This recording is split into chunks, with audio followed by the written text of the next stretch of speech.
ಎಲ್ಲರಿಗೂ ನಮಸ್ಕಾರ. ಕೆಂಚಾಯಿಗೆ ನಾನು ಛಾಯಾ ನಿಮ್ಮನ್ನೆಲ್ಲ ವೆಲ್ಕಮ್ ಮಾಡ್ತಾ ಇದ್ದೀನಿ. ನಾನು ಕಾಲೇಜಲ್ಲಿ ಕೆಮಿಸ್ಟ್ರಿ ಪ್ರೊಫೆಸರಾಗಿ ವರ್ಕ್ ಮಾಡ್ತಾ ಇದ್ದೀನಿ. ನನ್ನ ಇಂಟೆನ್ಷನ್ ಈ ಚಾನಲ್ ಸ್ಟಾರ್ಟ್ ಮಾಡೋದಕ್ಕೆ ಅಂದರೆ ಸಾಧ್ಯ ಆದಷ್ಟು ಕೆಮಿಸ್ಟ್ರಿ ರಿಲೇಟೆಡ್ ಟಾಪಿಕ್ನ ಸಿಂಪಲ್ಲಾಗಿ ಕನ್ನಡದಲ್ಲಿ ಹೇಳುವಂಥ ಪ್ರಯತ್ನ ಮಾಡೋಣ ಅಂತ ಈ ಚಾನಲ್ನ ನಾನು ಸ್ಟಾರ್ಟ್ ಮಾಡಿದೆ. ಆದರೆ ಈಗ ಬ್ಯಾಂಗ್ಳೂರ್ ಯೂನಿವರ್ಸಿಟಿ ಆಗಿರ್ಬೋದು, ಬ್ಯಾಂಗ್ಳೂರ್ ಸೆಂಟ್ರಲ್ ಯೂನಿವರ್ಸಿಟಿ ಆಗಿರ್ಬೋದು, ನಾರ್ತ್ ಯೂನಿವರ್ಸಿಟಿ ಆಗಿರ್ಬೋದು, exam because of the corona ಏನಾಗ್ತಿದೆ, ಎಕ್ಸಾಮ್ಸ್ ಇದೆಯೋ ಇಲ್ಲೋ ಗೊತ್ತಿಲ್ಲ, ಬರೀ ಫೈನಲ್ ಇಯರ್ಸಿಗೆ ಮಾಡಿ ಅಂತ ಹೇಳ್ತಾರೆ. ಫೈನಲ್ ಇಯರ್ಸ್ಗೂ ಯಾವ ಥರ ಇರುತ್ತೆ ಏನು ಅಂತ ಗೊತ್ತಿಲ್ಲ. ಆಲ್ರೆಡಿ ಈ ಸೆಮಿಸ್ಟ್ರಿಗೆ ಏನೇನು ಇತ್ತಲ್ಲ ವೀಡಿಯೋಸು, ಆ ಎಲ್ಲ ವೀಡಿಯೋಸ್ನ ನಾನು ಆಲ್ರೆಡಿ ಅಪ್ಲೋಡ್ ಮಾಡಿದೆ. ನಾನು ಫ್ರೀ ಆಗಿದ್ದೆ. ಹುಡುಗರು ಏನು ಮಾಡ್ತಾಯಿದ್ರು ಅಂದರೆ ಕೆಸೆಟ್ ಮತ್ತು ನೆಟ್ದು ಬಗ್ಗೆ ನಮಗೆ ಪೇಪರ್ 1 ತುಂಬ ಕಷ್ಟ ಆಗ್ತಿದೆ ಓದ್ಕೊಳ್ಳೋದಕ್ಕೆ, ಅದೊಂದಿಷ್ಟು ವೀಡಿಯೋ ಮಾಡಿ ಅಂತ ಕೇಳಿದ್ರು. ಹಾಗಾಗಿ ಅದನ್ನು ನಾನು ವೀಡಿಯೋ ಮಾಡೋಕ್ಕೆ ಶುರು ಮಾಡಿದೆ. ನಿಮ್ಗೆ ಆಲ್ರೆಡಿ ಗೊತ್ತಿರೋ ಹಾಗೇ ಪೇಪರ್ ನೆಟ್ UGC NTA ಅಥವಾ UGC NTA ಎಕ್ಸಾಮ್ ಇರ್ಬೋದು ಅಥವಾ KSET ಎಕ್ಸಾಮ್ ಆಗಿರ್ಬೋದು, ಎರಡರಲ್ಲಿ ಏನಾಗಿರುತ್ತೆ ಅಂದರೆ 10 ಚಾಪ್ಟರ್ಸ್ ಇರುತ್ತೆ. ಸೊ ಎಲ್ಲ 10 ಚಾಪ್ಟರ್ಸ್ ಮೇಲೂ ನಾನು ಆಲ್ರೆಡಿ ವೀಡಿಯೋಸ್ನ ಅಪ್ಲೋಡ್ ಮಾಡಿದ್ದೀನಿ. ನೀವು ನನ್ನ ಚಾನಲ್ಗೆ ಹೋಗಿ ಪ್ಲೇಲಿಸ್ಟ್ಗೆ ಹೋದರೆ ಅಲ್ಲಿ KSET ಪ್ರಿಪ್ರೇಷನ್ ಅಂದರೆ ನಿಮಗೆಲ್ಲ ಸಿಗ್ತಾ ಹೋಗುತ್ತೆ. ಸೊ ಇವತ್ತಿನ ಎಪಿಸೋಡಲ್ಲಿ ನಾನು information and communication technology ICT ಬಗ್ಗೆ ಕ್ವಶನ್ಸ್ ಮಾಡೋಣ ಅಂತ ಅಂದ್ಕೊಳ್ತಾ ಇದ್ದೀನಿ. ಆಲ್ರೆಡಿ ನಾನು ಕ್ವಶನ್ ಆನ್ಸರ್ ಸೀರೀಸ್ನೇ 3 ಮಾಡಿದ್ದೀನಿ. ಇದು 4ನೇ series. So already crash course ಇರ್ಬೋದು, ಕಂಪ್ಲೀಟ್ ಇನ್ಫಾರ್ಮೇಷನ್ ಇರ್ಬೋದು, ಅದನ್ನು ಆಲ್ರೆಡಿ ನಾನು ಅಪ್ಲೋಡ್ ಮಾಡಿದ್ದೀನಿ. ನೀವು ಈ ವಿಡಿಯೋದಲ್ಲಿ ನಾನು ಬರೀ I am going to concentrate only on question and answers ಬಗ್ಗೆ ಮಾತ್ರ ಇದಕ್ಕೆ ನಾನು ಕಾನ್ಸಂಟ್ರೇಟ್ ಮಾಡ್ತಾಯಿದ್ದೀನಿ. Again welcome to Kenchaya. ನನ್ನ ಚಾನಲ್ನ ಸಬ್ಸ್ಕ್ರೈಬ್ ಮಾಡಿ, ಶೇರ್ ಮಾಡಿ. ಸೊ ನಿಮ್ಮ ಮುಂಚೆ ಹೇಳ್ದಂಗೆ 10 ಚಾಪ್ಟರ್ಸ್ ಇರುತ್ತೆ. 10 ಚಾಪ್ಟರ್ಸಲ್ಲಿ ನಾನಿವತ್ತು ಇನ್ಫಾರ್ಮೇಷನ್ ಕಮ್ಯುನಿಕೇಷನ್ ITNC ಅದ್ರ ಬಗ್ಗೆ ಮಾಡ್ತಾ ಇದ್ದೀನಿ. ಪ್ರತಿಯೊಂದು ಕ್ವಶನ್ಗೂ ಈಕ್ವಲ್ ವೈಟೇಜ್ ಇರುತ್ತೆ. ಸೊ ಪ್ರತಿಯೊಂದು ಕ್ವಶನ್ಗೂ ಏನಾಗುತ್ತೆ ಅಂದರೆ 5 marks, each question carries 2 marks ಇರುತ್ತೆ.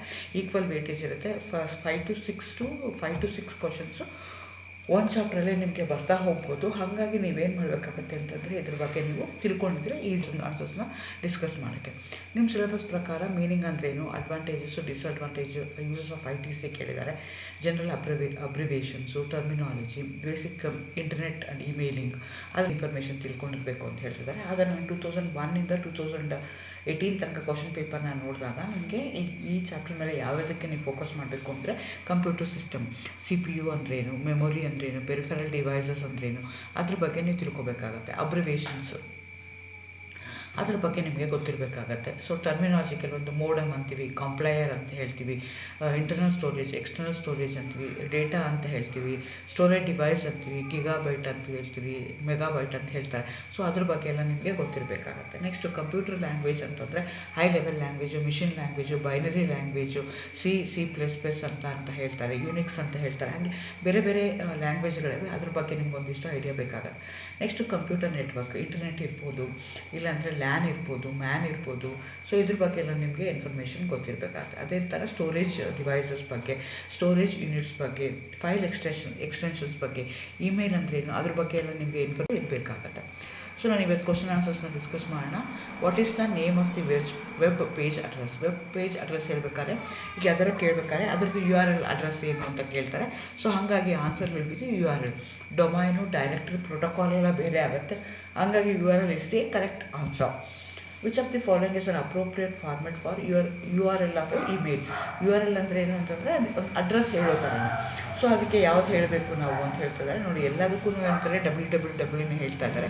ಒಂದರಲ್ಲಿ ಅಂಡರ್ಸ್ಕೋರ್ ಇದೆ, ಹಟ್ಟಿದೆ, ಕೆಲವೊಂದು ಸಲ ಕ್ಯಾಪಿಟಲ್ ಇದೆ, ಕೆಲವೊಂದು ಸಲ ಸ್ಮಾಲ್ ಇದೆ. ನೋಡ್ಕೋಬೇಕಾಗತ್ತೆ ನಿಮಗೆ ಯಾವ ಥರ ಇದೆ ಅಂತ. ಸೊ ಆನ್ಸರ್ ಏನು ಅಂದರೆ www@mail.com.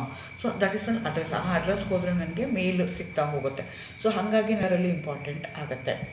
Next the unsolicited messages send to many recipient at a once ಒಂದೇ ಸಲಕ್ಕೆ ಎಲ್ಲರಿಗೂ ನಾನು ಕಳಿಸ್ತಾ ಹೋಗ್ತೀನಿ ಅಂತಂದರೆ ಅದಕ್ಕೆ ಏನಂತ ಕರೀತಾರೆ ಅಂತಂದರೆ ಸ್ವ್ಯಾಮ್ ಅಂತ ಕರೀತಾರೆ. ಅನ್ಸಾಲಿಡೇಟೆಡ್ ಅಂದರೆ ಅದು ಯಾರು ಕಳಿಸಿದ್ದಾರೆ ಏನು ಅದ್ರ ಬಗ್ಗೆ ಅನಾಮ್ನೆಸ್ ಆಗಿರುತ್ತೆ, ಅದ್ರ ಬಗ್ಗೆ ಏನು ಇನ್ಫಾರ್ಮೇಷನ್ ಇಲ್ದಲೇ ಅದನ್ನು ಕಳಿಸ್ತಾ ಹೋಗ್ತಾರಲ್ಲ ಅಂಥದಕ್ಕೆ ನಾವೇನಂತ ಕರಿತೀವಿ? ಸ್ವ್ಯಾಮ್ ಅಂತ ಹೇಳ್ತೀವಿ. ಯಾಕೆಂದರೆ ನಮ್ಮ ಇದರಲ್ಲೂ ಸಿಸ್ಟಮ್ಗಳಲ್ಲೂ ಮೊಬೈಲಲ್ಲಿ ಏನಾಗುತ್ತೆ ಅಂದರೆ ಯಾವುದೋ ನಂಬರ್ ಮತ್ತೆ ನಮಗೆ ತೊಂದರೆ ಮಾಡ್ತಾ ಇದೆ, ಅದು ಯಾವುದೋ ಮಾಡ್ತಿದ್ದಾರೆ, ಅದನ್ನು ಸ್ವ್ಯಾಮ್ ಅಂತ ಮಾಡ್ಕೊಳ್ತೀವಲ್ಲ, ಅದೇ ರೀತಿ ಇಲ್ಲೂ ಅದನ್ನು ಸ್ವ್ಯಾಮ್ ಅಂತ ಹೇಳ್ತೀವಿ. A compiler is a software which converts. ನಾನು ಹೇಳಿದೆ ಕೆಲವೊಂದು ಪಾರ್ಟ್ಸ್, ಪೆರಿಫೆರಲ್ ಪಾರ್ಟ್ಸ್ಗಳಿದ್ದೇ ಇರ್ತವೆ ನಿಮ್ಮ ಕಂಪ್ಯೂಟ್ರಲ್ಲಿ ಅಂತ ಹೇಳ್ತಾರೆ. ಸೊ ಹಾಗಾಗಿ ಕಂಪೈಲರ್ ಅಂದರೆ ಅದಕ್ಕೆ ಕಂಪೈಲ್ ಮಾಡೋದಕ್ಕೆ ಯೂಸ್ ಮಾಡೋದು, ಇನ್ಸ್ಟ್ರೂಮೆಂಟಲ್ಲಿ ಯೂಸ್ ಮಾಡೋದು ಸಾಫ್ಟ್ವೇರ್ಗೆ ನಾವೇನಂತ ಕರಿತೀವಿ? ಕಂಪೈಲರ್ ಅಂತ ಕರೀತಾರೆ. ವಿಚ್ ಕನ್ವರ್ಟ್ಸ್, ಅದು ಏನು ಕನ್ವರ್ಟ್ಸ್ ಮಾಡುತ್ತೆ ಅಂತ. Characters to bits high level language to machine language, machine language to high level language, words to bit ಅಂತ ಹೇಳ್ತಾ ಇದ್ದಾರೆ. ಬಿಟ್ ಅನ್ನೋದು smallest unit of the storage unit of the data. So ಅದನ್ನೆಲ್ಲ ಸೇರ್ಕೊಂಡು ಏನಾಗುತ್ತೆ ಅಂದರೆ ಬೈಟ್ಸ್ ಆಗುತ್ತೆ. ಸೊ ಕ್ಯಾರೆಕ್ಟರ್ಸ್ ಟು ಬೈಟ್ಸ್ ಆಗ್ಬೋದು, ವರ್ಡ್ಸ್ ಟು ಬೈಟ್ಸ್ ಅಂತ ಹೇಳ್ತಿದ್ದಾರೆ. ಬಟ್ ನಮ್ಗೆ ಆನ್ಸರ್ ಏನಿರ್ತಾರೆ ವಿಚ್ ಕನ್ವರ್ಟ್ಸ್ ಅಂತ ಹೇಳ್ತಾರೆ. That's the one which going to converts high level language to machine language. ಅದಕ್ಕೆ ಏನಂತ ಕಂಪೈಲರ್ ಅಂತ ಕರಿತೀವಿ. ನೆಕ್ಸ್ಟ್ ಈ ಫೈಲ್ ಎಕ್ಸ್ಟೆನ್ಷನ್ಸ್. ಈಗ ಏನಾಗುತ್ತೆ ಅಂದರೆ ಈ ಫೈಲ್ ಯಾವುದು ಅಂತ ಗೊತ್ತಾಗಲಿ ಅಂತ, ಕಂಪ್ಯೂಟರ್ ಆಪ್ರೇಷನ್ ಮಾಡೋದಕ್ಕೆ ಈಸಿ ಆಗಲಿ ಅಂತ ನಾವು ಫೈಲ್ ಎಕ್ಸ್ಟೆನ್ಷನ್ಸ್ನ ಯೂಸ್ ಮಾಡ್ತೀವಿ. ಈಗ MS word document in office 2007 ಏನಾಗುತ್ತೆ ಅಂತಂದರೆ ಯಾವುದಿದೆ ಅಂತ ಕೇಳ್ತಾ ಇದ್ದಾರೆ. ಯಾವುದು ಅಂದರೆ MS ವರ್ಡ್ಗೆ ನಾವು ಯಾವ್ದು ಯೂಸ್ ಮಾಡ್ತಾ ಇದ್ದೀವಿ ಅಂತ .docx ಅಂತ ಯೂಸ್ ಮಾಡ್ತೀವಿ. ಆ ಥರ PDF ಏನಾದರೂ ಮಾಡಿದರೆ PDF ಇರುತ್ತೆ. ಟೆಕ್ಸ್ಟ್ ಬರೀ ಪ್ಲೇನ್ ಟೆಕ್ಸ್ಟ್ ಇದ್ದರೆ .txt ಅಂತ ಹೇಳ್ತಾರೆ. ಈಗ ಇದು ಆರ್ಗನೈಸೇಷನ್ ಯಾವ್ದಾರು ಇದ್ದರೆ ORG ಅಂತ ಹೇಳ್ತಾರೆ. ಗೌರ್ಮೆಂಟ್ ಯಾವ್ದಾರು ಇದ್ದರೆ GOV ಅಂತ ಹೇಳ್ತಾರೆ. ಕಾಮರ್ಸ್ ಅಥವಾ ರಿಲೇಟೆಡ್ ಟು ಮಾರ್ಕೆಟಿಂಗ್ ಇತ್ತು ಅಂದರೆ .com ಅಂತ ಹೇಳ್ತಾರೆ. ಅದು ನೋಡಿದ ತಕ್ಷಣ ಅದು ಯಾವ ಥರ ಫೈಲ್ ಅಂತ ನಮಗೆ ಗೊತ್ತಾಗುತ್ತೆ. ಮೋರ್ ಓವರ್ ಕಂಪ್ಯೂಟ್ರ್ ಏನು ಮಾಡುತ್ತೆ ಅದನ್ನು ನೆಕ್ಸ್ಟ್ ಫರ್ದರ್ ಆ್ಯಕ್ಷನ್ ಮಾಡೋದಕ್ಕೆ ಈಸಿ ಆಗಲಿ ಅಂತ ಅದನ್ನು ಮಾಡ್ತಾರೆ. Which of the following domains are used for profit business. ನಾನು ಹೇಳ್ದಂಗೆ ORG ಅಂತಂದರೆ ಆರ್ಗನೈಸೇಷನ್ಗೆ, ನೆಟ್ ಇರುತ್ತೆ. ಅಥವಾ ಎಜುಕೇಷನ್ ರಿಲೇಟೆಡ್ ಆದರೆ ETU ಅಂತ ಹೇಳ್ತಾರೆ. ಕಾಮರ್ಸ್ ರಿಲೇಟೆಡ್ ಆದರೆ COM ಅಂತ ಹೇಳ್ತಾರೆ. Since it's a commerce related COM ಅಂತ ಹೇಳ್ತಾರೆ. ನೆಟ್ವರ್ಕ್ ರಿಲೇಟೆಡ್ ಆಗಿದ್ರೆ NET ಅಂತಾರೆ.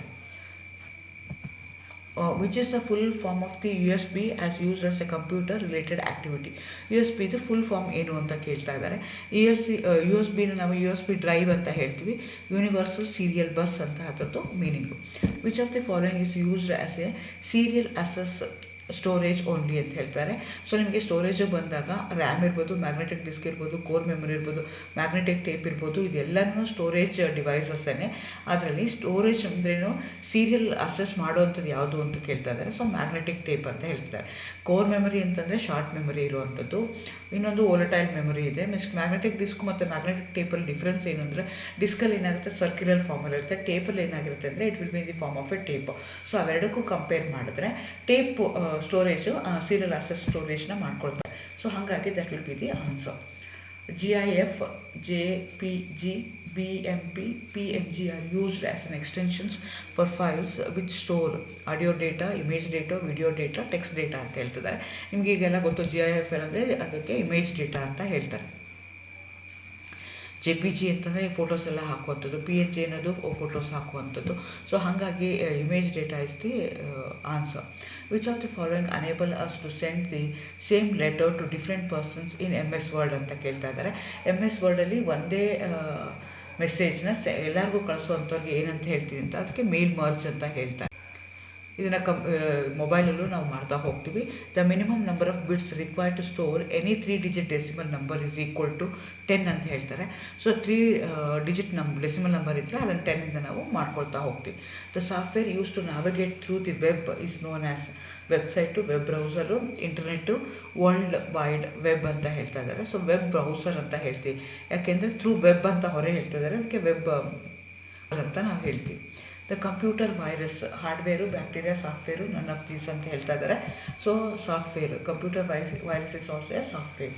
Which regard to a word processing software, the process of combining static information in a publication together with the variable information in data source to create one merged publication is called ಅಂತ ಹೇಳ್ತಾ ಇದ್ದಾರೆ. So ಅಂಥದಕ್ಕೆ ಏನು ಹೇಳ್ತಾರೆ, ಅದಕ್ಕೆ mile merge ಅಂತಲೇ ಹೇಳ್ತಾರೆ. ಅಲ್ಲೂ ಹೇಳಿದೆ ನಾನು, ಒಂದೇ ಸಲ ಮಾಡಿ ಎಲ್ಲರಿಗೂ ಕಳಿಸೋದಕ್ಕೂ ಮೇಲ್ ಮರ್ಜ್ ಅಂತ ಹೇಳ್ತಾರೆ. With regard to the word processing software, the process of combining static information in the publication together with the variable information in a data source to create one merge publication is called as mail merge ಅಂತ ಹೇಳ್ತೀವಿ.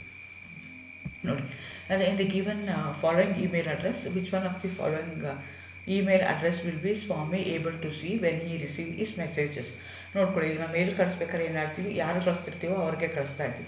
CC ಅಂದರೆ carbon copy, BCC ಅಂತಂದರೆ blind fold carbon copy ಅಂತ. Carbon copy ಅಂತಂದರೆ ಅದು ಯಾರ್ಯಾರಿಗೂ ಹೋಗಿದೆ ಅಂತ, ಯಾರ್ಯಾರಿಗೆ ಹೋಗಿದೆಯೋ ಅವ್ರಿಗೆಲ್ಲ ಗೊತ್ತಾಗುತ್ತೆ. ಬ್ಲೈಂಡ್ ಫೋಲ್ಡ್ ಅಂತಂದರೆ ಬರೀ ಅವನಿಗೆ ಮಾತ್ರ ಗೊತ್ತಾಗ್ತಾ ಇರುತ್ತೆ, ಅವನಿಗೆ ಬಂದಿರೋದು ಮಾತ್ರ ಗೊತ್ತಾಗುತ್ತೆ, ಬೇರೆದು ಯಾವುದೂ ಗೊತ್ತಾಗಲ್ಲ. ಹಾಗಾಗಿ BCC ಅಂತ ಇರುತ್ತೆ. ಸೊ ಈಗ ಬಲ್ಕ್ ನಾವು ಇಮೇಲ್ನ ಕಳಿಸ್ತಾ ಇದ್ದಾಗ ಒಬ್ಬರಿಗೆ ಕಳಿಸಿದ್ದೆ ಇನ್ಫಾರ್ಮೇಷನ್ ಎಲ್ಲರಿಗೂ ಕಳಿಸ್ಬೇಕು ಅಂದಾಗ ನಾವು CC ಹಾಕ್ತೀವಿ. ಆದರೆ BCC ಹಾಕಿದ್ರೆ ಏನಾಗುತ್ತೆ ಅಂದರೆ ಯಾರ್ಯಾರಿಗೆ ಹೋಗಿದೆ ಆ ಗ್ರೂಪಲ್ಲಿ ಎಷ್ಟು ಜನ ಇದ್ದಾರೆ ಅಂತ ಯಾರಿಗೂ ಗೊತ್ತಾಗಲ್ಲ. ಅಂಥದಕ್ಕೆ ನಾವೇನಂತ ಮಾಡ್ತೀವಿ, BCC ಅಂತ ಹಾಕ್ಕೊಳ್ತೀವಿ. ಸೊ ಇಲ್ಲಿ ಅವ್ರೇನು ಹೇಳ್ತಿದ್ದಾರೆ, ಟು ಯಾರಿಗೆ ಹಾಕಿದ್ದಾರೆ, ramat.test.com ಅಂತ ಹಾಕಿದ್ದಾರೆ. ರಾಮ್ ಹಾಕಿದ್ದಾರೆ 2. ನೆಕ್ಸ್ಟು ರಾಜ್ಗೆ ಏನು ಹಾಕಿದ್ದಾರೆ, CC ಹಾಕಿದ್ದಾರೆ ಕಾರ್ಬನ್ ಕಾಪಿ. ಸೊ ರಾಜು ಮತ್ತು ರವಿಗೆ ಕಾರ್ಬನ್ ಕಾಪಿ ಹಾಕಿದ್ದಾರೆ. ಸೊ ಅದನ್ನು ಎಲ್ಲರೂ ನೋಡ್ತಾರೆ. ಆದರೆ ಸ್ವಾಮಿಗೆ ಮತ್ತು ರಾಮಗೆ ಏನು ಹಾಕಿದಾರಲ್ಲ ಅದು ಬರೀ ಸ್ವಾಮಿಗೆ ಮತ್ತು ರಾಮಗೆ ಮಾತ್ರ ಗೊತ್ತಾಗುತ್ತೆ. ಸೊ ಹಾಗಾಗಿ ನನಗೆ ಆನ್ಸರ್ ಏನಾಗುತ್ತೆ, ರಾಮಟ್ ಇದಾಗುತ್ತೆ ಅಂದರೆ ಅದು ಸ್ವಾಮಿಗೆ ಯಾವುದಾಗತ್ತೆ ಅಂತ, ರಾಮಟ್ ಕಾಣೋದಿಲ್ಲ ಅವನಿಗೆ. ಇದು ಕಾಣಿಸುತ್ತೆ ಅವನಿಗೆ, ramat.test.comಗೂ ಕಾಣುತ್ತೆ ಅವನಿಗೆ. ramat.test.com, raj@test.com ಅದು ಯಾವುದೂ ಕಾಣೋದಿಲ್ಲ ಅವನಿಗೆ. ramat.com ಅದು ಕಾಣೋಲ್ಲ. ರಾಮ ರಾಜು ರವಿ ಅಂತೆಲ್ಲ ಕೇಳ್ತಾ ಇದ್ದಾರೆ. ಸೊ ಸ್ವಾಮಿಗೆ ಯಾವುದು ಕಾಣಿಸುತ್ತೆ ಅಂತಂದರೆ, ಇಲ್ಲಿ ಕಾಣಿಸುತ್ತೆ ಅಂತಂದರೆ ಅವಾಗ ನೀವು ಅದನ್ನು ಡಿಸೈಡ್ ಮಾಡಿ ಹೇಳಬೇಕಾಗತ್ತೆ. Which of the following is an instant messaging application ಅಂತ ಹೇಳ್ತಾರೆ. WhatsApp, Google talk, Viber. So ಇದರಲ್ಲಿ ಯಾವುದು ಅಂತ, ವಾಟ್ಸಪ್ ಗೊತ್ತು ನಮಗೆ, ಗೂಗಲ್ ಟಾಕ್, ವೈಬರ್ ಯೂಸ್ ಮಾಡ್ತೀವಿ. ಯಾವುದಾಗಿದೆ ಅಂತಂದರೆ AB and only B and C only, A only ಅಂತ ಹೇಳ್ತಾರೆ. ABC is the answer. Which of the following is an example for operating system ಅಂತ ಹೇಳ್ತೀವಿ. ಸೊ ಮೈಕ್ರೋಸಾಫ್ಟ್ ವರ್ಡ್ ಇರ್ಬೋದು, ಎಕ್ಸೆಲ್ ಇರ್ಬೋದು, ಅಸೆಸ್ ಇರ್ಬೋದು, ವಿಂಡೋಸ್ ಇರ್ಬೋದು. ಮೈಕ್ರೋಸಾಫ್ಟ್ ವಿಂಡೋಸಲ್ಲಿ ಬರುವಂಥದ್ದು ಪಾರ್ಟ್ಗಳದು. Dash is a type of a memory circulatory that holds the computer startup routine. So ನಿಮಗೆ ಕಂಪ್ಯೂಟರ್ ಸ್ಟಾರ್ಟಪ್ ಮಾಡೋದಕ್ಕೆ ಒಂದು ಬೇಕು, ಅದು ಯಾವುದು ಅಂತ ಹೇಳ್ತಾ ಇದ್ದಾರೆ. That is read only memory, RM ಅಂತ ಹೇಳ್ತೀವಿ ಅದಕ್ಕೆ. What is A blog? ಈಗ ಎಲ್ಲರೂ ಹೇಳ್ತಾರೆ ಐ ಆಮ್ ಬ್ಲಾಗರ್, ನಾನು ಬ್ಲಾಗ್ ಓದಿದೆ ಅಥವಾ ಬ್ಲಾಗ್ ಮಾಡ್ತಾ ಇದ್ದೀನಿ ಅಂತ ಹೇಳ್ತಾರೆ. Online music, intranet, a personal or a corporate website in the form of a online journal, a personal or corporate Google search ಅಂತ ಹೇಳ್ತಾರೆ. a personal or a corporate website in the form of a online journal, ಅದಕ್ಕೆ blog ಅಂತ ಹೇಳ್ತಾರೆ. Which of the following is not related to the information security on the internet? Not ಅಂತ ಇದೆ. Negative ಬಂದಾಗ you have to be very careful. ಆ ಟೆನ್ಷನಲ್ಲಿ ನಾವೇನು ಮಾಡ್ತೀವಿ, ಆ ನಾಟ್ ಅನ್ನೋದು ನೋಡೋದೇ ಇಲ್ಲ, ಆವಾಗ ಪ್ರಾಬ್ಲಮ್ ಆಗುತ್ತೆ. ಡೇಟಾ ಇನ್ಸ್ಕ್ರಿಪ್ಷನ್ ಇರ್ಬೋದು, watermarking, data hiding, information retrieval ಅಂತ ಹೇಳ್ತಾ ಇದ್ದಾರೆ. Information retrieval is not the security related ಅಲ್ಲ. ಎನ್ಕ್ರಿಪ್ಷನ್ ಅನ್ನೋದು, ವಾಟರ್ ಮಾರ್ಕಿಂಗು ಮತ್ತು ಡೇಟಾ ಹೈಡಿಂಗ್ ಏನಿದೆಯಲ್ಲ, ಈ ಮೂರೂ ಏನಾಗುತ್ತೆ ಅಂದರೆ ಸೆಕ್ಯೂರಿಟಿ ಇಂಟರ್ನೆಟ್ ರಿಲೇಟೆಡ್ ಇದೆ. Which of the following is an open source software ಅಂತ ಕೇಳ್ತಾ ಇದ್ದಾರೆ. MS ವರ್ಡ್ ಇರ್ಬೋದು, ವಿಂಡೋಸ್ ಇರ್ಬೋದು, ಮೊಜೊರಿಲ್ಲಾ ಫೈರ್ಫಾಕ್ಸು, ಅಕ್ರೋಬ್ಯಾಟ್ ಅಂತ ಹೇಳ್ತಾರೆ. Mozilla Firefox is the answer. Which of the following is not a computer language ಅಂತ ಹೇಳ್ತಾರೆ. ಪಾಸ್ಕಲ್ ಇರ್ಬೋದು, ಯುನೆಕ್ಸ್ ಇರ್ಬೋದು, ಫರ್ಟೈನ್ ಇರ್ಬೋದು, ಕೊಬಾಲ್ ಇರ್ಬೋದು, ಯಾವುದು ಅಂತ ಕೇಳ್ತಾರೆ. Yonex is not A language, it's a software. The use of an ordinary telephone as an internet application is called ಅಂತ ಹೇಳ್ತಾರೆ. ವಾಯ್ಸ್ ನೆಟ್ಟು, voice telephone, voice line, voice total ಅಂತ ಹೇಳ್ತಿದ್ದಾರೆ. Voice line is the answer. The video transmission over the internet that looks like a delayed live casting is called as ಅಂತ ಹೇಳ್ತಾರೆ.